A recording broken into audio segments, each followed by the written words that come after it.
Here's your daily news roundup from 97.9 WGBW. For Civic Media News, I'm Connie Fellman.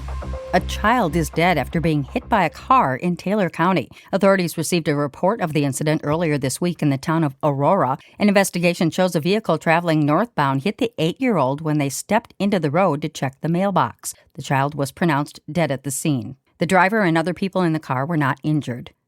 Green Bay's longest-serving mayor is taking another run at it. In a news conference earlier this week, former Mayor Jim Schmidt announced plans to run in the April 2027 election. Schmidt previously served as Green Bay mayor from 2003 to 2019. Schmidt says he plans to fight homelessness in the city, make home ownership easier, cut red tape for development, and improve education. Current Green Bay Mayor Eric Genrich says he hasn't yet decided if he will seek a third term.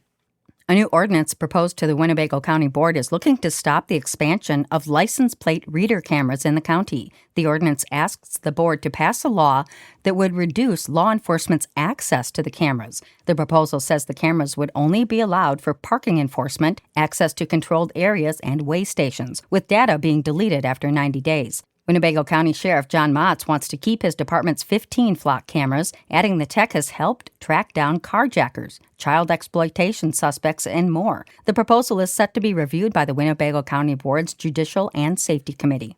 The Appleton Common Council has voted to allow a rally for women's rights to proceed next week. The decision comes after the organizers missed the deadline to apply for a permit. The event is hosted by Appleton Area Now, a group focused on women's rights and eliminating discrimination. Several city departments had already signed off on the event, with council members voting to grant a waiver and allow it to move forward. It's set to take place at Houdini Plaza next Wednesday at 4:30 in the afternoon. The National Weather Service confirms a tornado touched down near Milwaukee earlier this week. The EF0 tornado's path was about a half-mile long, and peak winds reached 80 miles an hour. Strong, straight-line winds did cause much of the damage across the region during Tuesday's severe weather outbreak. A large tree fell onto a pizza place on Milwaukee's west side, forcing the business to close until further notice. Power outages continued for a couple of days, mostly in Milwaukee and Waukesha counties. A number of law enforcement agencies in western Wisconsin are warning residents of an ongoing phone scam. According to a press release from the Dunn, Trempealeau, and Buffalo County Sheriff's offices, residents have been receiving calls from scammers who claim to be members of law enforcement agencies, requesting money to have a family member released from jail. Law enforcement authorities are advising residents not to provide any personal information and hang up if they receive a call like that. Then, contact the agency directly to verify the claims.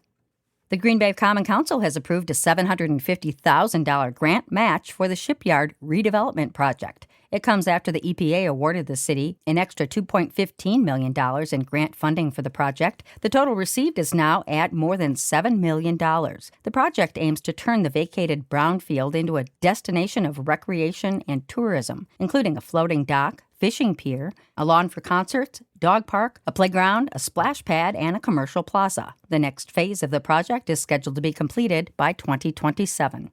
The City of Wausau's Plan Commission has approved a conditional use permit for an assisted living facility in downtown Wausau. The facility would complement Grant Place, a 70-story 55 and older apartment complex being built on the former Grable site. The facility will have 25 units and be built at 151 McKindo Street. And that's your state news update. I'm Connie Fellman for Civic Media News.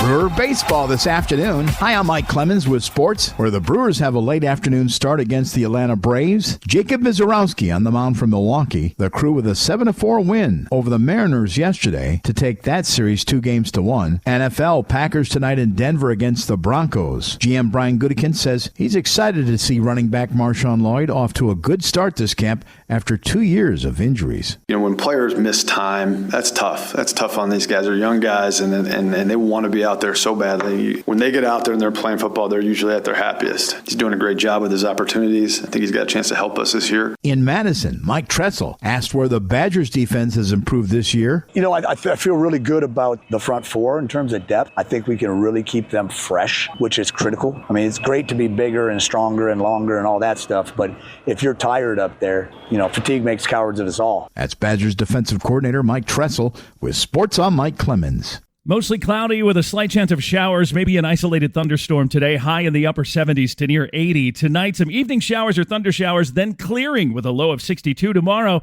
mostly sunny with an isolated shower in the afternoon and a high of 77. I'm meteorologist Sean Cable. That's your Green Bay News Roundup from 97.9 WGBW. Subscribe to this podcast on Spotify, Apple, or wherever you get your podcasts. And find more news anytime at WGBW.FM.